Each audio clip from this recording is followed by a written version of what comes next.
একটা ভয়াবহ বিষয় যেটা ঘটতে যাচ্ছে বাংলাদেশে, তা হচ্ছে খুব তাড়াতাড়ি হয়তো কালকেই ভয়াবহ জলোচ্ছ্বাস হতে পারে। 10 নম্বর সতর্কতা সংকেত দেখানো হয়েছে, অর্থাৎ সমুদ্রের আশেপাশে উপকূলীয় অঞ্চলগুলোতে ভয়াবহ একটা সতর্কতা সংকেত আসছে, যেটা নিউজ পোর্টালগুলোতে আমরা পেয়েছি।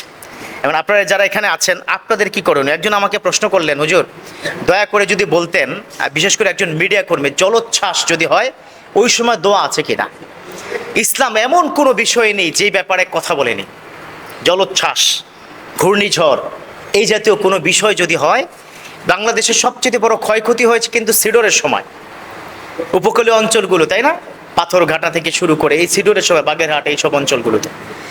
আমার প্রশ্ন হলো, এই সময় আসলে আমাদের কি করণীয়? কয়েকটা বিষয় আপনার কি মাথায় রাখতে হবে। এক হলো মানবিক হতে হবে। হুজুর মানবিকতার সাথে এটা সম্পর্ক কি? প্রথম কথা হচ্ছে, কোনো মানুষ যদি আপনার ঘরে আসে, সাইরেন যখন বাজানো হয়, ওখানে উপকূলীয় অঞ্চলে কিন্তু কিছু সরকারিভাবে কিছু ঘর তৈরি করা আছে, সেখানে মানুষ গিয়ে উদ্বাস্তুর মতো গিয়ে থাকে।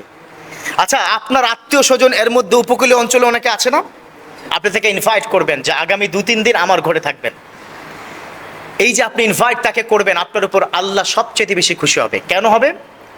বিশ্বনবীর সাহাবা বললেন, ও নবী, আমি তো আল্লাহকে দেখি না, আল্লাহ সবচেয়ে বেশি খুশি হয় কখন যদি বলতেন? আমার বিশ্বনবী বললেন, কোনো ব্যক্তি যদি তোমার ঘরে আসে, তুমি যদি তাকে ঠিকমতো খাবার দাও, তোমার ঘরের অতিথি যদি খুশি হয়ে যায়, মনে রাখবে ওই মুহূর্তে আল্লাহ সবচাইতে বেশি খুশি হয়ে যায়। সুবহানাল্লাহ পড়ে। অতিথি ঘরে আসবে, আরে ডাইকে আনেন, মেয়ে আল্লাহরে খুশি করান। জলোচ্ছ্বাস হবে, আপনার ঘরটা তো সেই সমুদ্রের পারে হইতে পারতো না? তাহলে আল্লাহ আপনাকে সেফ জোনে কি রেখেছেন। তারপরও প্রায় 25-26টা জেলাতে 10 ফুট উচ্চতা জলোচ্ছ্বাস হবে। বিশ্বনবী আপনার মিশকাত শরীফের হাদিস, আমার বিশ্বনবী তিনি তিরমিজি শরীফের হাদিস, মিশকাত শরীফেও কিন্তু আছে, একটা দোয়া শিক্ষা দিয়েছেন। সেই দোয়াটা হলো, আল্লাহুম্মা ইন্না নাসআলুকা মিন খাইরি হাযিহির রিহি ওয়া খাইরি মা ফিহা ওয়া খাইরি মা উমিরতা বিহি ওয়া নাউযু বিকা মিন শাররি হাযিহির রিহি ওয়া শাররি মা ফিহা ওয়া শাররি মা উমিরতা বিহি। এই হাদিসটি আমি বলবো, যারা আজকের মিডিয়া কর্মী আসছেন আমার এই মসজিদে, আপনারা এই হাদিসটি কিন্তু স্ক্রিনে লিখে দিবেন। আমার মুসল্লি যারা আছেন, তার বাইরে যারা দেখছেন, those people are watching me right now, আপনারা জলোচ্ছ্বাস থেকে আল্লাহর কাছে হেফাজতে চাওয়ার জন্য তিরমিজি শরীফের এই হাদিসটি আপনারা কি করবেন? মুখস্থ করবেন। এই হাদিসটি স্ক্রিনে দিয়ে দিবেন।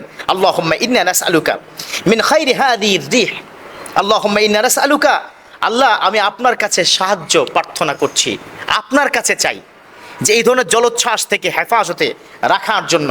আল্লাহুম্মা ইন্না নাসআলুকা মিন খাইরি হাযিহির রিহি ওয়া খাইরি মা ফিহা ওয়া খাইরি মা উমিরতা বিহি ওয়া নাউযু বিকা মিন শাররি হাযিহির রিহি ওয়া শাররি মা ফিহা ওয়া শাররি মা উমিরতা বিহি। এখানের অর্থ হচ্ছে যে রিহা, অর্থাৎ এখানে যে জলোচ্ছ্বাসটা হবে, এটার যে কোনো ক্ষয়ক্ষতি আল্লাহ যেন না হয়, এটা দিয়ে যেন কোনো বড় ধরনের ক্ষতি আমাদের সমাজের মধ্যে এটা যেন না হয়, এই কথাই কিন্তু বিশ্বনবী, আমার বিশ্বনবীর সময় কিন্তু জলোচ্ছ্বাস ছিল, পাহাড় থেকে নেমে আসতো ঢল। আমার বিশ্বনবীর সময় এখনো কিন্তু মরুভূমির ঝড় হয় না, বালু ঝড় হয়, আপনি দেখবেন। এগুলো থেকে হেফাজতে রাখার জন্য বিশ্বনবী বলেছেন, তোমরা এই দোয়াটি পড়বে। এই দোয়াটি কি পড়তে পারবে তো ইনশাআল্লাহ? আরে যারা একেবারে নদীর উপকূলে থাকে, এরা যে কতটা মানসিক যন্ত্রণার মধ্যে থাকে।